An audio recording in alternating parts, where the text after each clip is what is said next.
Hello friends, welcome again to Planet to Soul Astrology, and today we are going to discuss Pisces ascendant, that is Meena Lagna, and Yog Karak planets in Meena Lagna.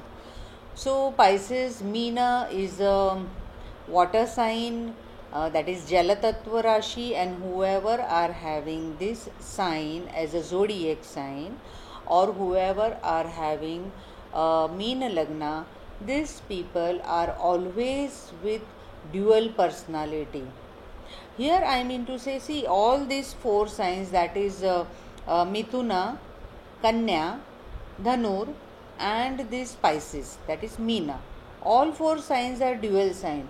But out of these four signs, Meena, that is Pisces sign, is the most dual personality sign.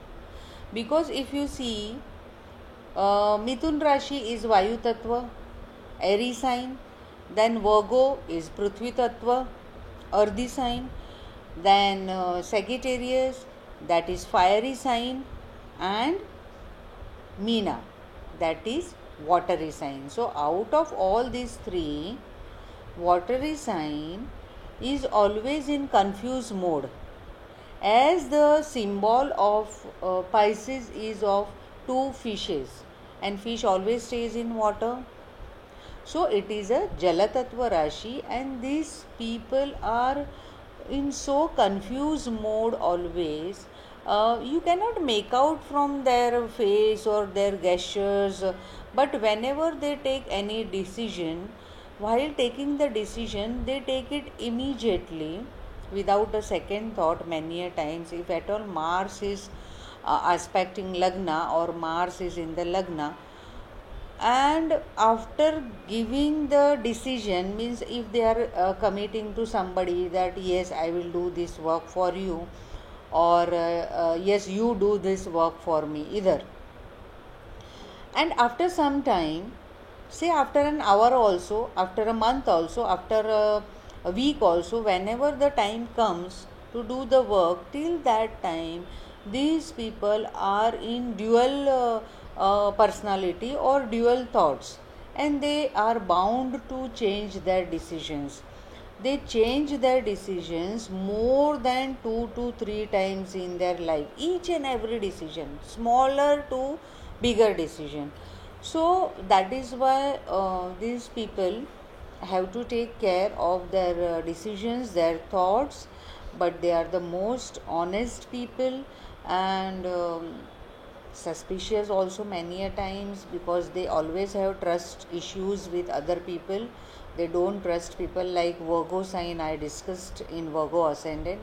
Same, these people also don't trust people very immediately, because opposite sign in Meena comes a Virgo, and if at all Mercury is placed in Virgo, being a Bhadra Yoga, but still aspecting the Lagna, so again this confused mind gets more, even though it is a brilliant and intelligent mind.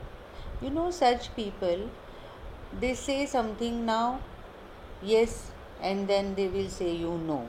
So before believing, before relying such people, one has to take care. It doesn't mean that such people are not trustworthy, or they are not speaking the truth or something. It is nothing like that. Only thing, they are little confused people. But this Rashi is a spiritual Rashi, spiritual zodiac. They can make their spiritual growth in very good extent than other dual signs. Out of four dual signs, number one for spirituality is Sagittarius ascendant, because Sagittarius people, Dhanur Rashi people, are most spiritual people, we can say, or whoever are in the path of spirituality, they gain good spiritual growth by this zodiac sign. Also Pisces people also, if at all Jupiter and Ketu comes in connection with this Lagna or this Rashi. So now for Meena Lagna, the three nakshatras, as we are discussing in every video. So one charan of Purva Bhadrapada Nakshatra, that is Jupiter Nakshatra, fourth charan. All first three charans come in Kumbha Rashi and fourth charan come in Pisces, Meena Rashi. So one charan of Purva Bhadrapada Nakshatra, then fourth charan of Saturn Nakshatra, that is Uttara Bhadrapada Nakshatra, and then fourth charan of Revati Nakshatra, that is Mercury Nakshatra. So here this Jupiter sign is coming in contact with own nakshatra, that is Purva Bhadrapada. It is coming in contact with Saturn Nakshatra, and it is coming in contact with Mercury Nakshatra. So when it is coming in contact with Saturn Nakshatra, so Saturn and Jupiter, these both planets together makes a wonderful spiritual yoga, a wonderful intelligence yoga, and this Saturn and Jupiter will give best of wisdom and best of wise thoughts to the native. The native is most, you can say, very shant personality, very peaceful person they are, But then again we have to see first charan, second charan, third charan, fourth charan. So when it is in Purva Bhadrapada Nakshatra, again such people are dual mind people, more characteristics of duality you can see. But when it comes in Saturn Nakshatra, the duality is less. Here again we have to see the position of Saturn also. And when it comes in Revati Nakshatra, that is Mercury Nakshatra, such people are mostly we find in occult, in astrology, in working in any temples, working in trust, working in NGOs, working in education department, working in banks, working in commercial sectors. All these people we see in this nakshatra. And in Revati Nakshatra, around 27 degrees, Venus also gets exalted in Meena Rashi. We should remember this also. So whenever in Revati Nakshatra Venus comes around 27 degrees or at 27 degrees, it gets exalted and it gives its fruit at fullest. The person gets all material things, all lavish things, all desired things in his or her life. So now coming back to Yogkarak concept, Jupiter being Lagnesh is a Shubha planet here, and if at all Jupiter is placed in Lagna or if Jupiter is placed in 10th Bhava, it makes a Hans Yog, that is one of the Panch Mahapurush Yog. So here this Jupiter will give Shubha fruits to the native. I won't say that Jupiter is a Yogkarak planet for Pisces Lagna. Here one more thing I would like to say, that whenever Jupiter Dasha comes first for such natives, for example, if any native is born in Jupiter Nakshatra, that is Purva Bhadrapada Nakshatra, if one is born in with Meena Rashi, so these people gets the Jupiter Dasha in initial stage only, by birth only. So such people's education may suffer in future. Means I have seen in many charts that they are not able to go for higher education or something. Then again it depends on the Jupiter position, Jupiter placement in the chart.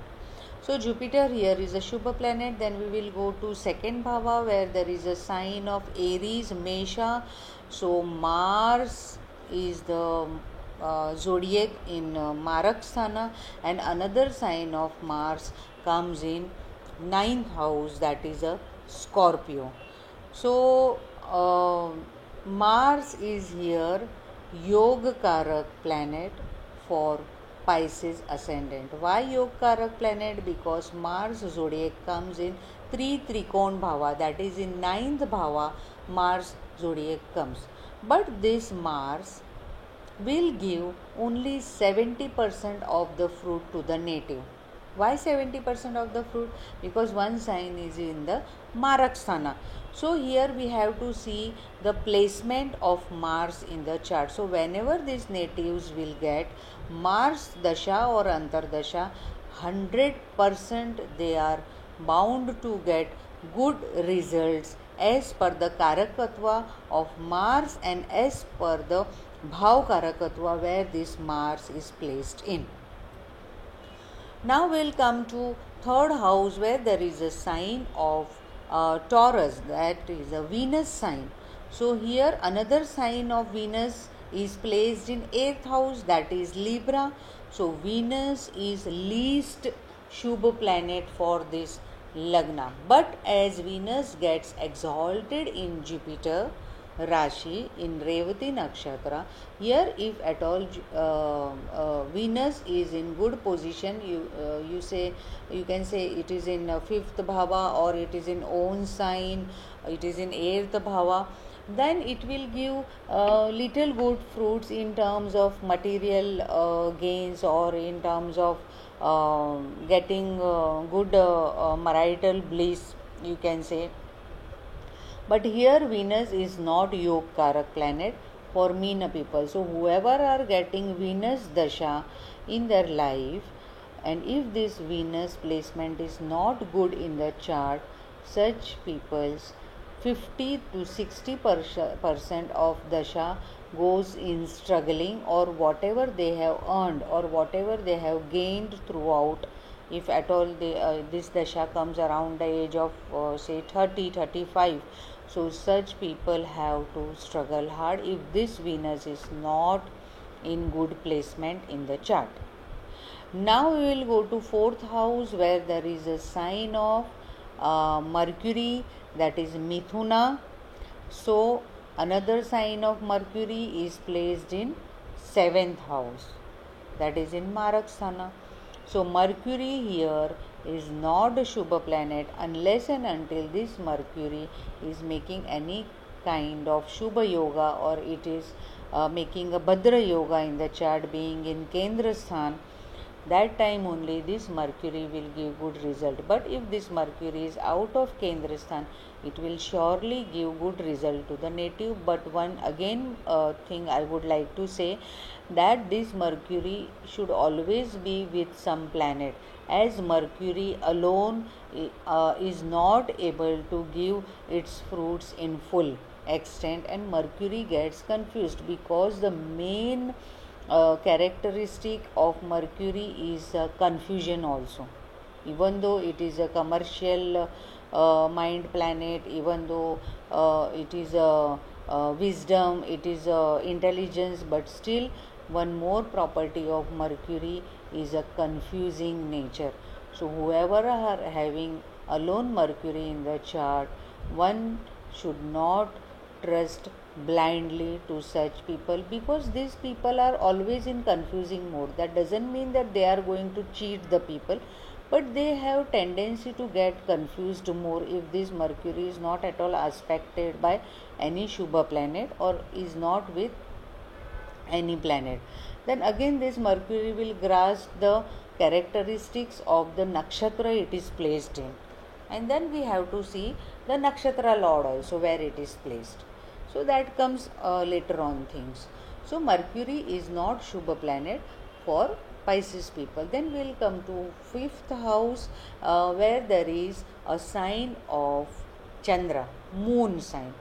So moon is the first Yog Karak planets for Pisces people, because moon Rashi, moon zodiac is placed in 5th bhava of the chart. So whenever these people will get moon dasha, antardasha, or whenever moon will be in good gochar, that time these people are prone to get good results. Now here we have to see the another Yog Karak planet, which is Mars, and this is moon. So moon and Mars, Chandra Mangal again makes a Lakshmi Yog. And if this moon and Mars again if comes in connection with Jupiter, then this will form a Mahalakshmi Yoga. Means these people will see crores of money in their life. But here again we have to see the strength of this yoga. So many people will be having this yoga, but not necessary everybody will see crores of rupees or million dollar or millions in their life. Then again it depends on the position and placement of the planets. So moon here is again Yoga planets, and then we have to see the position of moon, where it is placed, which nakshatra it is placed. Here again I would like to say, if at all moon is placed in 5th house, being a Swarashi planet, then again there may be some interference in the study of the person, or any breaks in the education are bound to come if at all Jupiter is also not well placed, or if Jupiter is also well placed in the chart, but if Jupiter dasha has gone in life and then education starts, that time these issues comes, as I discussed before, that if Jupiter dasha comes early in the life and at the education time if Jupiter dasha is not coming, even though Jupiter is in exalted sign or Jupiter is in own sign, still these natives we see are having least of education in their life. Then again they may face the problems with their kids, or if at all this Jupiter is not in good position or not in good aspect, then all the karakatva of 5th bhava they may suffer. So 5th bhava, this Jupiter becomes exalted. So moon is Karaka and moon is Yoga Karaka planet for this ascendant. Then we will come to 6th house, where there is a sign of Leo, that is a Surya. So here Surya is also not Yoga Karak planet, but Surya can become Shubha planet in this chart. If at all this Surya is placed in 6th bhava, then such people are prone to get in connection with government jobs, or in government sector, or in a connection with government sector people, or they may be government contractors. If at all Mars is in good position, they may be taking the contracts in government sector, or they may be having their circle of political people, or higher level people who have powerful Surya, So Surya here is not Yoga Karak planet. Then again it depends on the placement of Surya. Then we will come to 7th house, where there is a sign of Mercury. So we already discussed about it. We will go to 8th house. There is a sign of Venus. So Venus is not Yoga Karak planet. Then we will come to 9th bhava, where there is a sign of Scorpio. So Mars is a Yoga Karak planet for these people. Whenever Mars dasha will come, it will definitely go good. Mars antar Jupiter, Mars antar Chandra, Mars antar Venus many a times goes good. Then we'll come to 10th house, where there is a sign of Jupiter again. So Jupiter being a Lagnesh will give good fruits to the native in its dasha antar. Then we'll come to 11th house, where there is a sign of Saturn, and in 12th house also there is a sign of Saturn. So Saturn being a neutral planet to Jupiter here is we can say it can become a Shubha planet if at all placed in own sign, but Saturn is not Yoga Karak planet for Jupiter people. So Saturn strength we have to see in the chart where it is placed, and if at all this Saturn is placed in the Jupiter sign or Jupiter nakshatra, then again we have to see in the chart that how the strength of Jupiter is in the chart. So all these nakshatra lords, all these Rashi lords are connected with each other, and we have to see all the placement and all the position of these planets. So for Pisces ascendant, Chandra and Mars Yuti will go good in this Lagna. Jupiter Saturn Yuti will go good in this Lagna. Surya and Mars may go good for this Lagna. Venus and Jupiter many a times, if this Yuti is placed in say 5th house or 9th house, then it will go good to the native. Again, coming to Saturn, as it is a lord of 12th house also, these people are prone to travel a lot if this Saturn is making any connection with 12th house, or Saturn is aspecting directly to the 12th house. So these people may visit a lot. If this Saturn is again coming in connection with Moon, then these people are seen of detached personality. They get detached very fast in their work. So this was about the Pisces ascendant. So Pisces people have to take care of their decision making power, and these people should always worship Guru, whoever they are believing as their Guru. They should always worship their Guru. They should visit Guru places. They should read Guru Charitra, Datta Charitra, whoever is interested in reading that. They have to chant Chandra mantra, because Chandra, if at all placed in 9th house, it becomes debilitated, but being a Yog Karak, it will give good fruits to the native. So Chandra mantra one can chant. They always have to worship Ganapati Devata, as Mars is again Yog Karak planet, and they always have to chant Aditya Hriday Stotra or Surya Mantra, as Surya is 6th house lord and it is a Rog Karak Bhav. So we have to take care of Surya here. So here I will finish the series of all ascendants and Yog Karak planets. So next time I will start with the Nakshatra series, and I will see you all with Ashwini Nakshatra and description of Nakshatra in it. So see you soon. Do hit like button, do share the videos, do subscribe the channel, and thank you so much for watching my channel and giving me so much of love and support. God bless you all.